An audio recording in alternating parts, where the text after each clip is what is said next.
puzzlepaintball.com, and today we are looking at the Tippmann X7. We've got the basic, the response, and the E-trigger here.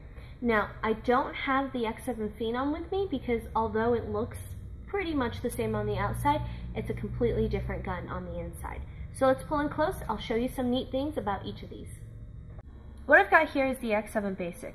Now, all the X7s are going to look like this except for the trigger frame here. Minor things, just firing modes, things like that, and of course the internals are going to be a little different as well. On the front we've got this really nice shroud, which the A5 doesn't have, and a front sight that lines up with the rear sight. It's got Weaver Picatinny rails on the side, the bottom, and all the way on top, giving you all the advantages when you're mounting tactical accessories such as red dot sights, lasers, etc. This magazine here fits all your Allen keys and tools just in case. When you're on the go, it's all there. The bottom line hose has already been covered by this black fitting, which makes sure that the sunlight catching it won't give you away when you're hiding. Let's turn this around. We've got the Cyclone feed system here, which is specifically designed for Tippmann markers. Now, Tippmann did a great job doing this because it runs off air and not batteries like most electric loaders. As fast as you can shoot, this thing will keep up. A closer look at the Cyclone feed really shows that it is an awesome piece of technology from Tippmann. Now, what this means for you is every X7 comes with one, so you don't have to spend $50 or $60 to get an electronic hopper that's even comparable to it. What happens is every time a ball gets loaded, the air pushes when you hit the trigger and forces a ball into the chamber. This will feed as fast as you can shoot, and of course, it's under the great Tippmann warranty, so you don't really have to worry about any of the parts breaking or anything happening to it.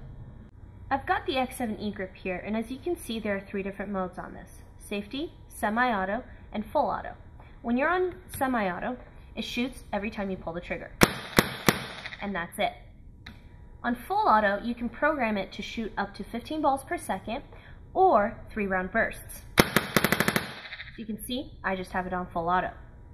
Another nice thing about this is the trigger pull is super smooth because it's the Hall effect sensor. What that means is there's a small magnet on the actual trigger itself which passes through the sensor as you pull it back. As soon as it does, the little board knows what you're doing and goes ahead and fires.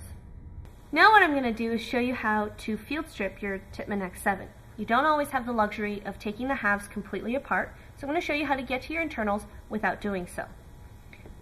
Now, you should always work on some sort of a mat. That way, all your parts stay clean, your bolts stay in one place. But since this is so dark, you won't be able to see much. I'm going to put it aside so you can see it better. The first thing you'll want to do is pop out these 2 push pins and remove the back plate. Now be careful, it is spring loaded.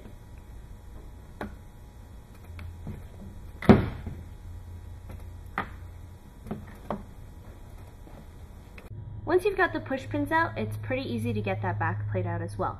Now be careful, it is spring loaded, so you want to take that out slowly.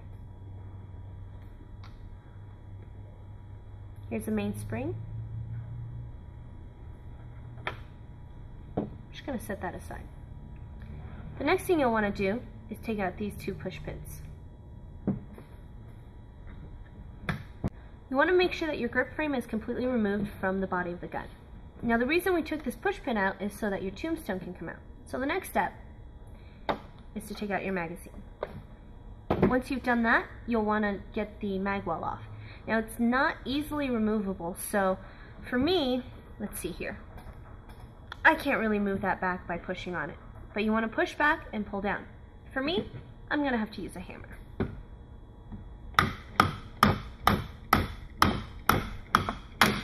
Slowly but surely, it should pop right off. Once you've done so, the tombstone should come right out. Now that we've got the trigger frame, the bottom line, and the tombstone adapter removed, you can see the bolt assembly.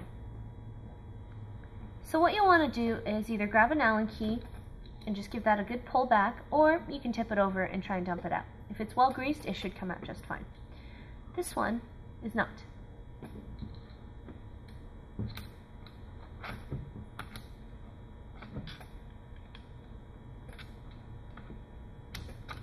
Sometimes it's a little tricky.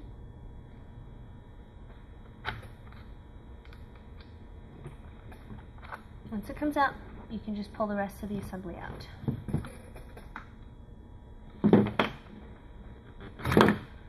There we are. This is the bolt assembly here. Now let's go through the specific pieces. In the back is going to be your rear bolt. On top is your linkage arm. And here is your power tube and your front bolt. Now, inside the power tube is your valve assembly. I don't recommend taking it completely apart if you don't know what's going on, because it is pretty complicated and I would leave it to an expert. Either call us or call Tippmann if you have any questions. Let's go ahead and put this back in the gun. So you want to make sure to pre-assemble as well as you can. And at this point you've cleaned it, made sure there's no paint on it, and have it oiled up well. Here's the gun. So you'll just want to slide the entire assembly in. Now you got to be really careful here. Pay close attention, because if you push it too far, there's no tombstone adapter to hold the valve in place, and you're going to push all the internals of your valve out. So be careful, otherwise it's going to be a lot of heartache. So once you get the power tube back in, it is pretty simple to make sure that this goes in as well. Now, the reason I don't want to push just the rear bolt completely in is exactly the reason I stated earlier. I don't want to push all the pieces of the valve out. Best thing to do is take an Allen key and guide the power tube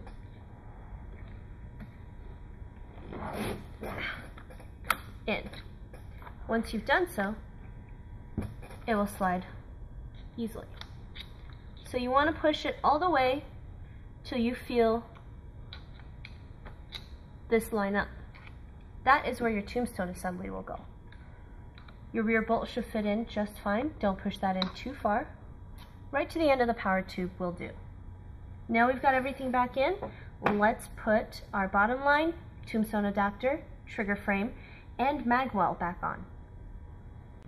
Now that we've got the bolt assembly completely put back into our X7, it's time to get our trigger frame, bottom line, tombstone, and mag well back on. Now, before you do insert the tombstone adapter, you want to make sure your mag well is attached. Go ahead and slide that into place. There we are. And before you put the mag well on, make sure that it's facing the right way. So the release button is going to go on the right hand side of your receiver half. And just as easy as it came off, you want to slide it back and forward. Now for me, as I said, I'm a little weak, so I'm going to need a hammer to do this.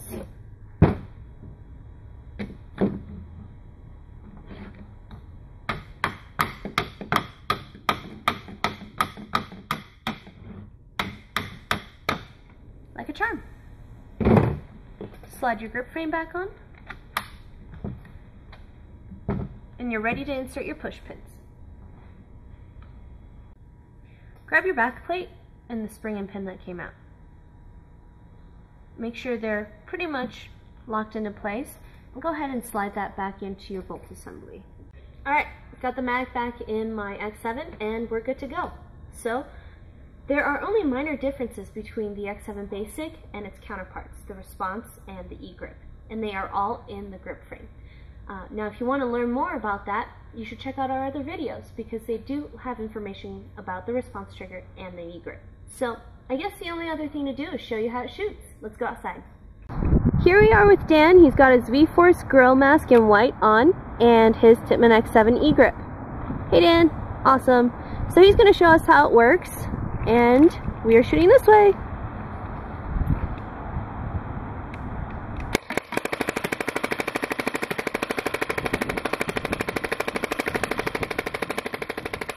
Now that you've seen how it shoots, you know that it's a great gun.